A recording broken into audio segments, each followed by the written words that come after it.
มางัดต่อไอ้อ้นมาละคักเยอะนกเกี่ยงเจ้าเนาะไปหากูไส้เทิมอิดนี่เจ้าปูนเจ้าอย่างง่ายห้องนอนเขาก็จะได้เป็นประมาณนี้แรกๆกันเคยว่าสิเอาหัวปินทางนี้ทุกคนเตียงเราโซดบอกปินทางนี้บ่ได้เป็นว่าเดี๋ยวที่ทุ่งสาแล้วเป็นทางนี้ที่สัญญาบุรีนะ เราต้องเอาขวงไปทางนี้ผัดว่าตั้งวงกบเพาะเรียวเรียบร้อยนะทุกคนเนาะลีลาว่าเป็นธรรมดาเนาะเสียเวลาเติบเนาะที่ตอนนี้สบายดีทุกคนเด้อสบายดีตอนสวยเนาะวันนี้เรากลับมาสืบต่อกอฝานะทุกคนเนาะแต่ตอนนี้กอได้แถวที่4ละนี่กอขึ้นไปได้ประมาณ9 ก้อนนะทุกคน9 ก้อนก็จะได้เกี่ยมเทคานอีกอันนี้นี่ก็ได้คิดว่ามื้อนี้นี่ก็สิให้มันได้เทคานเลยเนาะแล้วกับมื้ออื่นก็ให้มันกอจนแล้วว่าซั่นซะ2 ข้างนี่บ่ฮู้ว่าสิเป็นไปได้บ่แต่ว่ามื้อนี้นี่ก็คันได้อ้นมาก็สิมาตั้งวงกบนี่แหละก็กอทั้งข้างนี้อีกเนาะแล้วก็คันสมมุติว่าเป็นไปได้นี่ก็อันนี้ตั้งวงกบจนสุดให้ได้เทคานทั้ง2 อันนี้โอ้ยมื้ออื่นแล้วแน่นอนเนาะบ่ฮู้ว่าสิเป็นไปได้บ่เนาะแต่มื้อนี้นี่ก็เบิ่งพอจอยไปเอาผักม่วงมาอีกมันก็หลายเฮ็ดจังได๋กับมันบัดนี้เฮา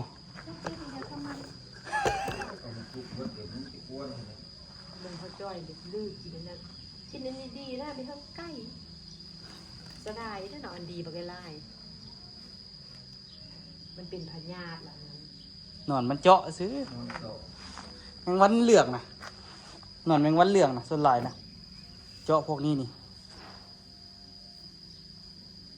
ผัดหวานแซ่บเด้อันนั้นนี่ ตัวดีๆเพิ่นยังบ่ทันหวานก่อนเด้ดองคายแม่หน่วยหาพันยามแรงเนาะได้หลายบ่ได้ซ้ำเหนียวได้เป่านึงเหรอโอ้ยต้นหนึ่งกินกับบุเบิดน่ะต้นนึงต้องเป็นเป่า2 เป่าเหมือนต้นว่าดับ2 เป่านี่สบายต้นหนึ่ง2 3ต้นนึง2 เป่าอันนี้แล้วไม่คันไม่เท่าเก็บนะมันยังมันเงียบนิดหน่อยเขาก็ขายโล5,000ตัวก็ยังว่าโลหาพันเนี่ยขายกันเนาะถ้านั้นก็ลูกว่าไปบ่มแล้วบ่ให้แมงวันมาเจาะหั่นน่ะปกดีๆบ่ให้แมงวันเจาะอะไรให้มันเหลืองสุกเหลืองแล้วเอาไปขายโล5,000นายขึ้นมาเจาะแล้วมันเจาะตอนนี้ดีโตตอนมีต้นมานี่มีโตแล้วเอาไปไว้ดีๆแล้วก็เอาไปขายเอาไปกินกับแซ่บก่อนนี่นะมะม่วง3 ฤดูนี่มันสุกนี่แซ่บก่อ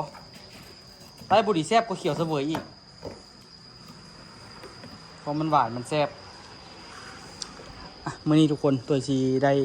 ผสมปูนเพิ่มเนาะปูนพอดีหมดอาจจะผสมให้มันได้จักลองมึงเนาะบางทีกับผสมเป่าหนึ่งบ่ฮู้ว่าสิเบิดบ่คันผสมเป่าหนึ่งมื้อนี้ลองเบิ่งแหละทุกคนเนาะยังสิได้กออีกหลายแนวเติบอยู่ทางนี้อีกหลายบอนเติบอยู่อันนี้ตัวกองามๆทุกคนเดี๋ยวนี้โคตรแจ่มเลยแจ่มให้แจ่มว่ะ รถไม่จันก็เต็มแล้วไม่จันเดี๋ยวผสมปูนกันทุกคนมาปูนทิมปลาไว้ซอกินข้าวแล้วจึงมันลงมือต่อมางัดต่อไอ้อ้นมาละคักเยอะนกเกี่ยงเจ้าเนาะไปหากูไส้เทิมอิดนี่เจ้าปูนเจ้าอย่างง่ายไอ้อ้นมาต่อตัวคันสิว่ากระแถวสุดท้ายที่บ่ยากคือแต่ละอันน้อยอ้นเนาะ บ่ยากน้ำพวกที่แบบว่าอยู่ติดไม้อยู่แคมนอกนี่กับตายแต่ละอันยัดปูนใส่ลำบากแท้ลำบากว่ะตัวนี้นี่ใครเด้อันนี้ก็คือกันทุกคนเนาะหีบกอขึ้นเรื่อยๆปูนกาได้เรื่องแล้วตอนนี้เดี๋ยวเอาปูนแล้วกันไปกอต่อตอนนี้กาเกี่ยมที่ตั้งวงกบประตูทางเข้าเนาะก็เลยเก็บเครื่องเก็บของออกก่อนบ่ซั่นแล้วแม่นตั้งขึ้นแล้วแม่นโอ้ยุ่ง เก็บเครื่องยากเปลี่ยนตั้งชื่อเรื่องเลยแหละมันที่เป็นเรื่องแล้วเลย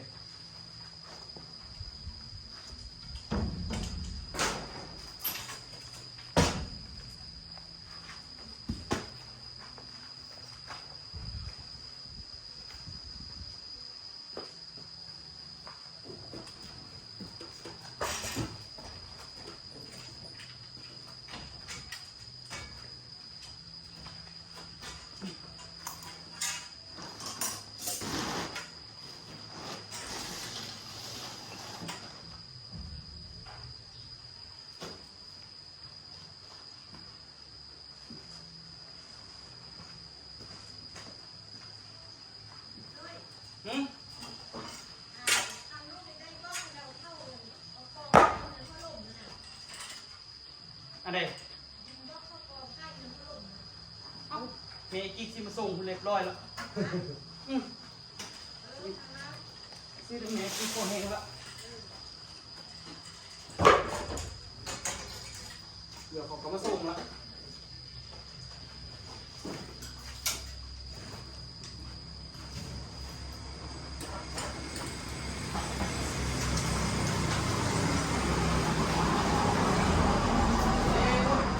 นอนตั้งแต่นอนมาปีกันเลยนอนตาสวดตาปูนกันเลย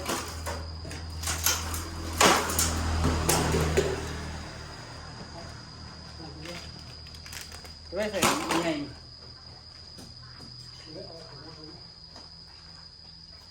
เปลี่ยนทางกันเนาะ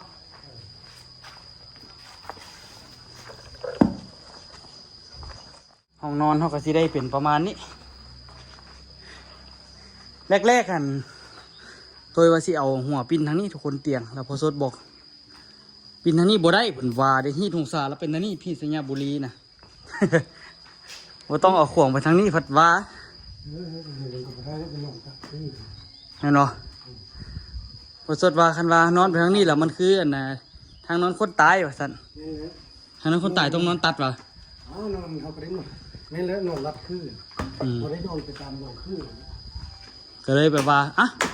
สันละเปลี่ยนมุมเอาไปเอามาเปลี่ยนมุมนี้ก็ดีเอาซื่อๆได้เห็นวิวภูพร้อมตื่นเช้ามาไข่ปองเยี่ยมเงียนออกไปก็ไอ้เมิร์ดเห็นสวมกันเลยเนาะ ก็จะเห็นภูนะโอ้ลมมันกันเย็นทุกคนเลยลมเข้าดีขึ้นอย่างนี้เย็นดีแท้ว่าจะประมาณนี้แหละเลยเอาหัวเตียงปินไปทางนี้คักเลยบ่แล้วนี่ให้เขาเจ้าแลนไฟแลนหย่ำไปทางหัวแล้วก็แล้วตัวกระสิกอนี่ตอนแล้วก็สิตั้งวงกบก่อนอื่นเบิดตั้งวงกบก็ไปอ้นก่อนประตูได้เฮ็ดแต่นาใครเข้าหรือใครออกตัวนี้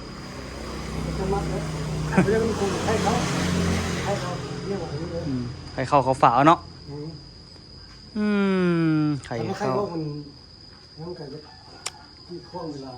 ได้อยู่อะไรก็ได้ในนั้นกอดได้คือกันเอาไข่เข้าเขาแหละกินน้ำพุมากคือข้องคักน้ำพุคือว่าเวลาถือกันนะเลียมอย่างมันจึงงัดยากไข่ออกนี่ยังงัดบนอันนั้นปลายมันได้ก็ ตัวลูกบิดได้อยู่ทุกคนอันนี้ในกาเริ่มเก็บเครื่องเก็บของมาแล้วก็เริ่มสะอาดเริ่มแจ่มเริ่มคักแล้วได้แบบนี้เริ่มเป็นฝาเริ่มเป็นหูเป็นห้างเนาะแต่ว่าก็มีแต่ห้องเดียวนี่แหละที่เฮาเซตห้องอันอื่นนี่เฮากับปะลงมันเลยเนาะเพื่อสิเกียมเฮ็ดเป็นบอลขายเครื่องขายของต้องได้เล็งเพียกดีๆทุกคน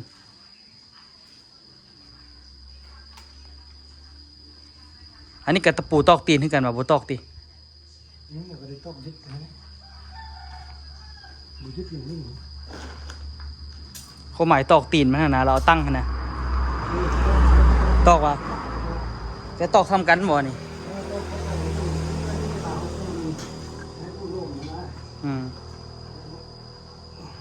เดี๋ยวให้อ้นเราแทกดีๆก่อนเห็ดเป็นบอลดิงบอลอย่างคักๆละลัดดีๆแล้วก็ยังว่ากันเนาะทุกคนเนาะไปเบิ่งห้องน้ำที่ก่อแล้วโอ้งามขนาดโบกสะบ่เนาะเฮ็ดอันนี้ก็คือว่างามอยู่ก่องามเราบ่อยากก่องามก็อยากโซ่อันงามได้บัดนี้นี่ห้องน้ำซ้ำสิขี้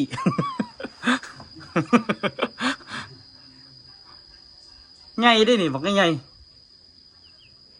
เฮ็ดอันน่ะเพดานเฮ็ดอย่างใส่แล้วก็โอ้คักเลยนี่ตัวใส่ปองแสงใส่ในนึงบางทีตอนสวยบ่อยากแบบว่าบ่อยากเปิดไฟอย่างวันนี้นะก็ใส่ปองฮับแสงเข้ามาในนึงเนาะปองแก้วแจมละทุกคนมีแต่ว่าแล้วบัตรโบกบัตรเทนี่ก็ยุ่งเติบอยู่บัตรเทพื้นนี่สินักได้ในงานนี่แต่งานที่นักสำหรับที่คิดก็คือโบกนี่ว่านักกับโบเซิงกับว่านักเฮาบ่เคยเฮ็ดจักเทื่อซื่อๆก็เลยแบบโอ้มันคือสิยากติหั่นนะแต่พอเฮ็ดไปเฮ็ดมาสุดท้ายกันถ้าเบิ่งมันบ่ได้ยากเฮงปานใดดอกบ่เกินความสามารถดอก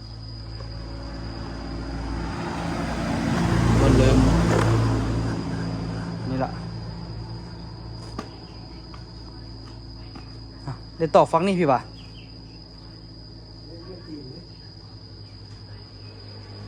เบิ่งไอ้อ้นสิเฮ็ดเนาะทุกคนอันนี้ตัวก่อเหลี่ยมทางในทุกคนย้อนว่าคานมันเบี้ยวเนาะคานมันเบี้ยวแล้วมันแบบว่ายากเลยคันสิเฮ็ดใหม่ก็คือบ่เต็งคานคันสิเอาทั้งกลางก็โอ้ขี้ไล่เนาะเอาเข้าในเลยจบเฮ็ดทั้งในเลยบ่มีหยังยากเฮงเนาะใกล้สิแล้วโอ้ยบาดเฮ็ดอันนั้นมานี่บ่ฮู้ว่าสิได้ขนดินเข้าหลายปานใดนี่ลุบเบิ่นละสิบ่ได้เอาว่าอีกรถนึงพุ่นบ่นี่มันมีพวกหินพวกทรายอยู่บางทีก็สิเอาทรายตัวนี้เข้าแล้วก็มันมีดินอยู่ข้างๆนั้นมันมีทรายปนขี้ดินเนาะสิเอาตัวนั้นแหละไปใส่บนเดที่มันบ่เพียงแล้วก็ค่อยๆปรับเอาได้อยู่เดี๋ยวมาตั้งวงกบก่อนเมื่อตั้งตัวนี้ได้แล้วก็แจมเมื่อไรนี่ขนาดเจ้าป้าดนเจ้ากับบ่ลืมเนาะไอ้อ้นนี่เราปะเฮ็ดก่อสร้างนี่โดนแล้วก็ทุกคนคันสิว่าเราปะไปจักปีหลายอ้น 12-13 ปี 12-13 ปีวะโอ้ถือว่าสมควรเนาะตอนนั้นก็ยังเฮ็ดอีหยังก็ค่อนข้างยังจื้อเด้สิแหละเขาว่าหาอีหยังได้ก็หาแต่ว่าเอาเงินไปซื้อความรู้ดีกว่าเขาว่าพอซื้อไปแล้วมันก็อยู่หัวนี่ตลอดติดได้ยาวนานบ่มีหยังเฮ็ดก็ยังมีความรู้อยู่หัวเขาว่าเคยอ้นนี่แหละคิดหยังบ่ออกนี่โอ้ยไปก่อสร้างนี่ก็สบาย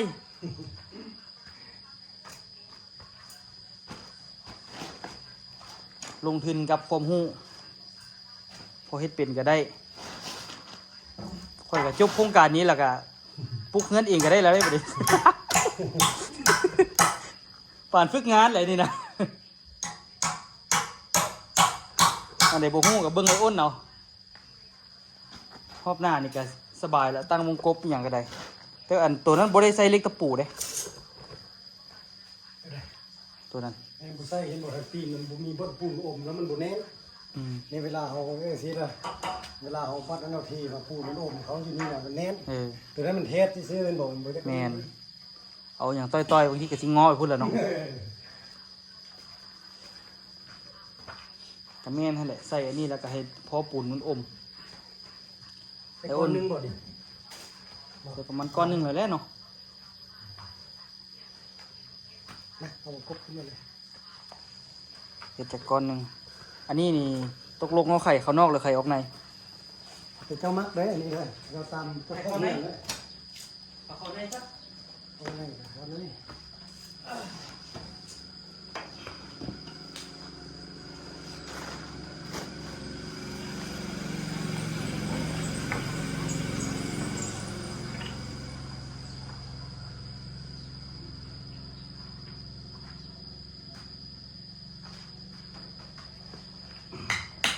ประมาณนี้แหละคันฮอดยามมันแล้วนี่ต้องได้เอากระดาษทรายอย่างมาคัดก็ได้เนาะ เดี๋ยวจะเอาซื้อตัวพวกคัดอยู่นั่นเอง คัดเนาะแป้งอยู่นี่เนาะ ตัวคัดแล้วเจ้าก็ใส่เห็นเจียนั่นเลยมันมีเป็นคือแปลงเล็กกันนะตัวนั้นมาหั่นใส่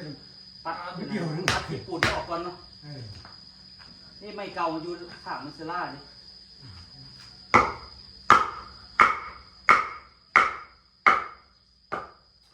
ปูนก็สิเบิดแล้วปูนก็ได้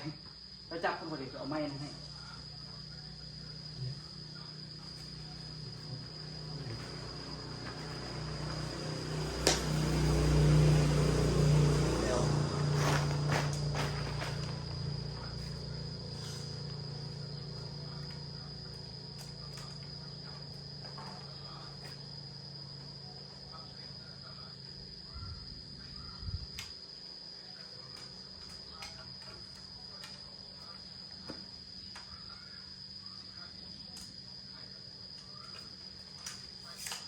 อันนี้โอเคที่บอก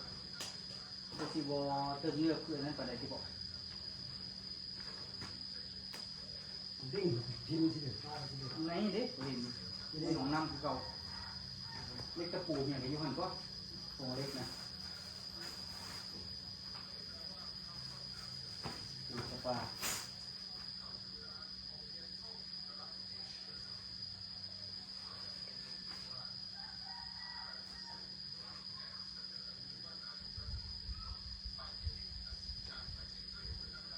ตัวธรรมดาสุดที่มอดจุดนี้ได้ลงเหือลงแหงกับมัน ใส่กับข้าวมีเท่าไหร่งัดไปใส่เบิดเลย ตอนนี้อ้นเห็นตอนนี้อ้นนิดเงินกับมันเบิดเกลือนเนาะ อ้นเกลือนเหรอ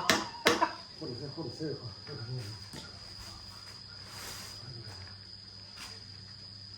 จะคิดว่ากระติดเปลือกเนาะ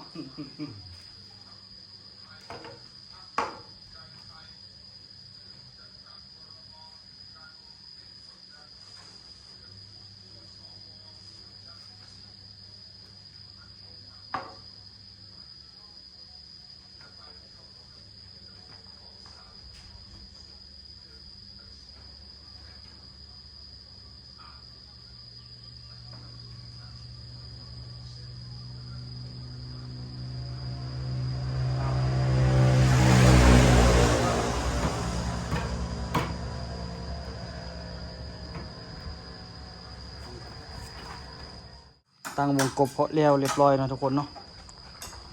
ลีลาว่าเป็นธรรมดาเนาะเสียเวลาเติบเนาะเฮ็ดอันนี้มันต้องได้ตั้งให้มันเทียงให้มันได้ซากได้มุมดีๆนะทุกคนถือว่าใช้เวลาอยู่เดี๋ยวตัวมาก่อนี่ก่อนก่อนี่ต่อยังบ่ทันแล้วซับมื้อนี้นี่กะว่าให้มันได้ขึ้นซ้ำเทคานหรืออาจจะได้เทเลยถาเบิ่งเลยอันไปได้ไว้ก็ได้ทีซากๆนี่มาปูนมันก็ได้ มันบ่เข้ากันดีนะแต่ปูนหลายก็มีให้กัน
ทันแล้วอยู่บ่มื้อนี้คือว่าอยากรับเลยวะ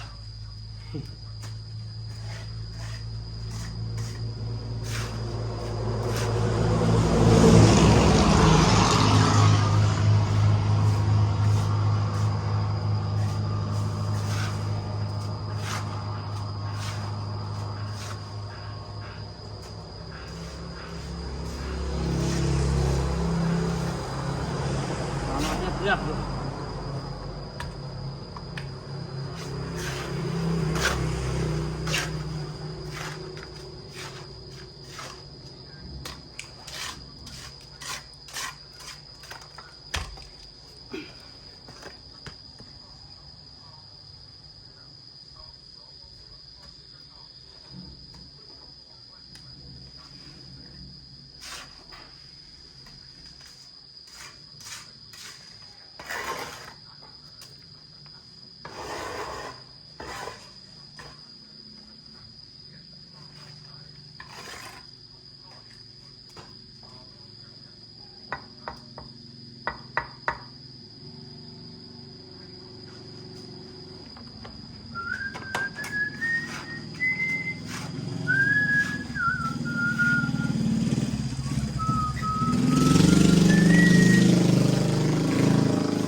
เฮ็ดมาได้สำเร็จสำนึงเลยทุกคนมื้อนี้เอาแท้เอาว่ะ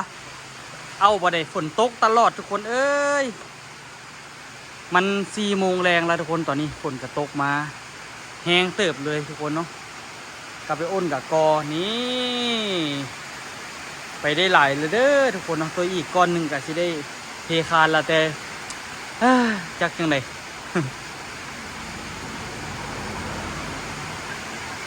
มูสิจังได๋นะทุกคน เพราะว่าคันมื้ออื่นเทคานปุ๊บจะต้องคันมื้ออื่นเทคานนี่บ่มีหยังเฮ็ดเลยทุกคนนอกจากโบกที่ไปซอกซื้อทรายน้ำของไว้บ่เพราะว่าคันมื้ออื่นเทคานก็ต้องท่ามันแห้งหั่นน่ะมันก็บ่อยู่บนกอบอนเฮ็ดละไปอ้นเบิ่งไอ้อ้นเขาเสียจังไหนมื้ออื่นมันสมมุติเขาเทคานแล้วสิ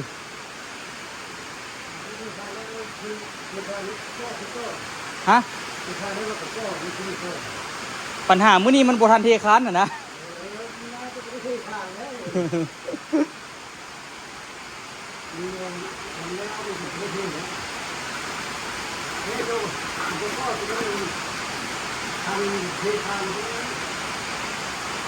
ที่เพชรเนี่ยมันได้เทคานตัวนั้นเนาะ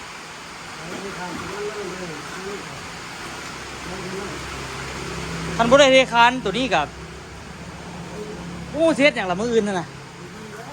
นอกจากโบกบู้เสียดอย่างละ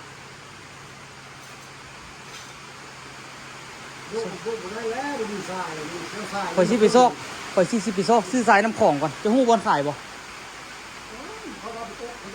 ฮะไว้แล้วให้พ่อจ้อยไปเบิ่งก่อนซื้อมากับสิไปไว้บ่ได้วะเนาะสิซ้ายก็ได้ต้องไปหาบอลไว้นานให้เสร็จแล้วบ่ตอนนี้ก็ไปสั่งบล็อกของพอกุกกิกมาส่งเพิ่มทุกคนเพราะว่าบล็อกมันมืดเนาะแต่ว่าบล็อกต่างกันทุกคนอันนี้นี่17ครึ่งอันนี้นี่17ถ้วน ต่างกันแต่ว่าอันนี้พัฒนากว่าเนาะอันนี้มันตันกว่ามันหนากว่าแต่ตัวนี้นี่บางกว่ามีข้อดีข้อเสียเนาะเขาเจ้าก็ปั๊บใส่กันนี่แหละมันสิว่าก็ได้แต่ว่าตัวนี้นี่เป็นตัวรุ่นใหม่นี่เพราะว่าหัวเขาเจ้าหาก็สั่งมาโอ้ก็แต่ละมือแต่ละเว้นมื้อนี้รู้สึกจากนอนขนาดเพราะว่ามื้อเช้านี่ตื่นเช้าโคตรนะทุกคน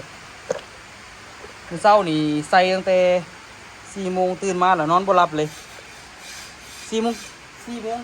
รึ่งนี่แหละ4 โมงครึ่ง5 โมงยังนี่แหละตื่นมา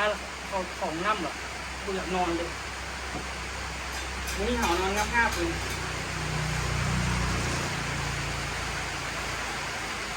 ที่พยายามให้มันได้สูดแดดมันได้เย็นค้านเป็นเตะค้านกับบ่หลายแล้วประมาณ6 คู่กับเต็มว่า6 คู่ 7 คู่มันน้อยๆนึงยากในต่อเด็ดแดด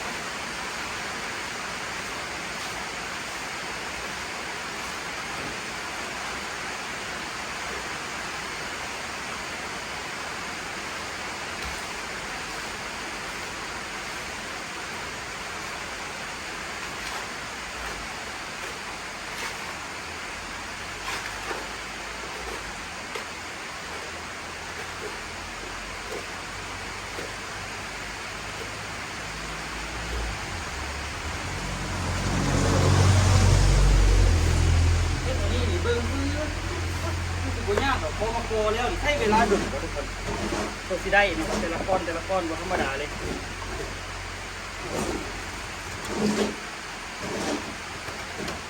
คือนี่ทุกคนเห็นเลยตัวสิได้ก้อนนึง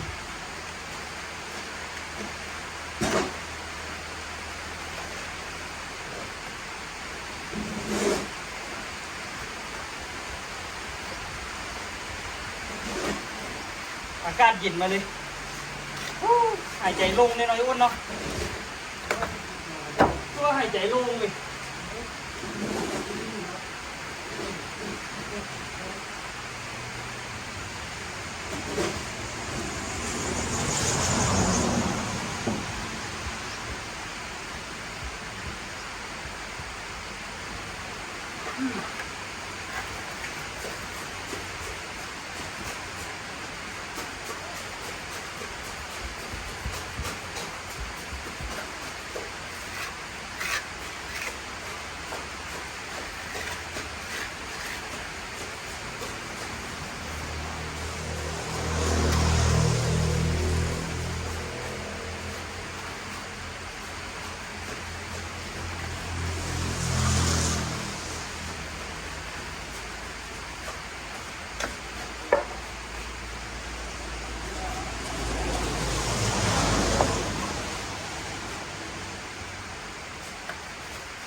เรื่อยๆเฮ็ดได้บ่เต็มทีทุกคนเนาะตอนนี้5 โมง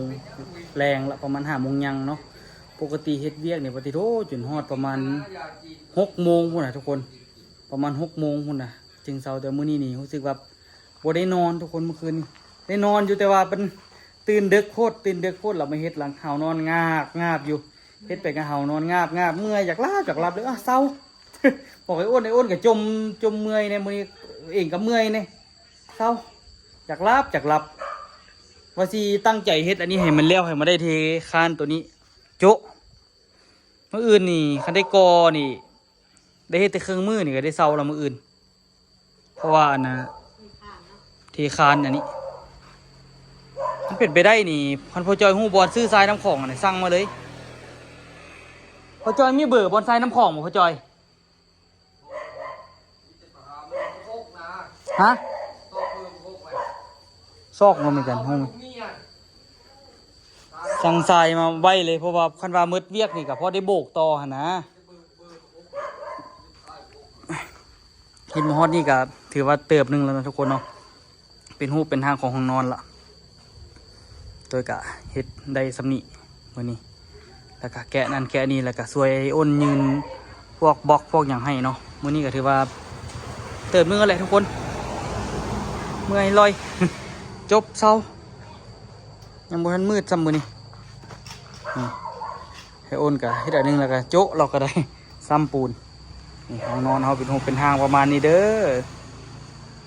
อ่ะทุกคนเนาะมันไปที่มาคลิปนี้ก็อย่าลืมฝากกดไลค์กดติดตามให้ช่องตัวย่อย2รอบพลอดเด้อมื้อนี้เพลียแฮงเศร้าก่อนกำหนดทุกคนเนาะสำหรับคลิปนี้สบายทุกคนสบายดีเด้อ